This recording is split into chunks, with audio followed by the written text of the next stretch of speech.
একের পর এক ঢেউ আসতেই থাকবে, এরকম ঢেউ, অসংখ্য ঢেউ আসতে থাকবে একের পর এক। আমরাও আছি সুন্দরবন্যা কুয়াকাটার কোলে।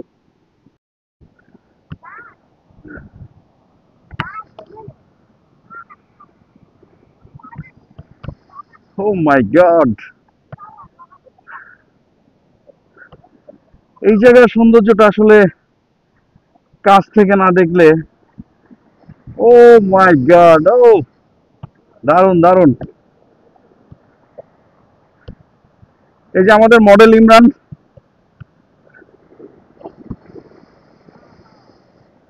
মডেলের ছবি তুলে দিচ্ছি।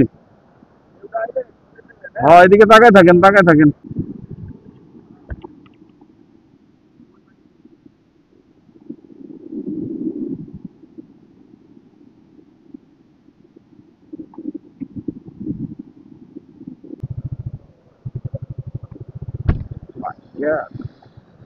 না না, বলেন, শক্ত করে বলেন।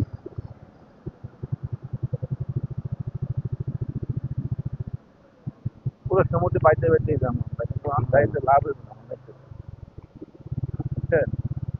জীবন না।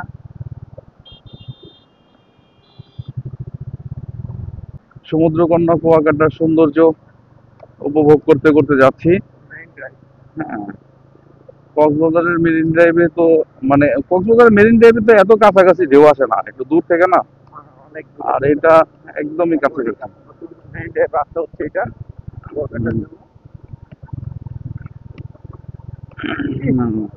ও মাই গড, সেই সুন্দর, সেই।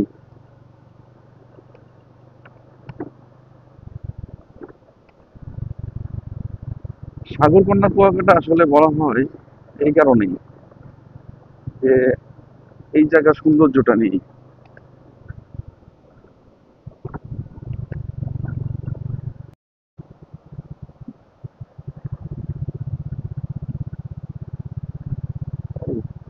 এই নৌকাগুলি দিয়ে কি মাছ ধরে? হ্যাঁ, এই নৌকাগুলি দিয়ে কি মাছ ধরে? এত ছোট নৌকা দিয়ে সমুদ্রে মাছ ধরা যায়? উপরে গেলে ঢেউ আছে দেখ না।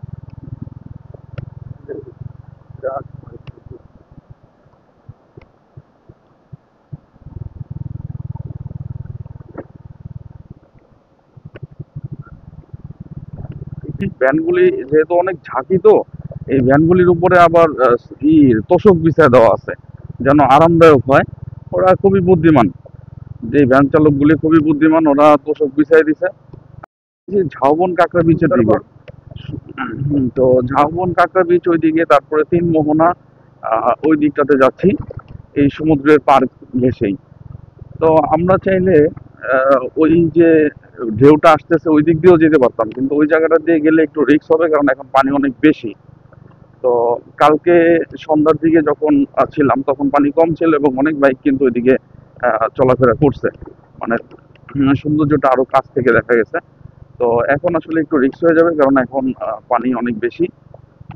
তো যার কারণে আমরা উপর দিয়ে যাই, ঝাউবন আর হলো কাঁকড়া বিচ। হ্যাঁ,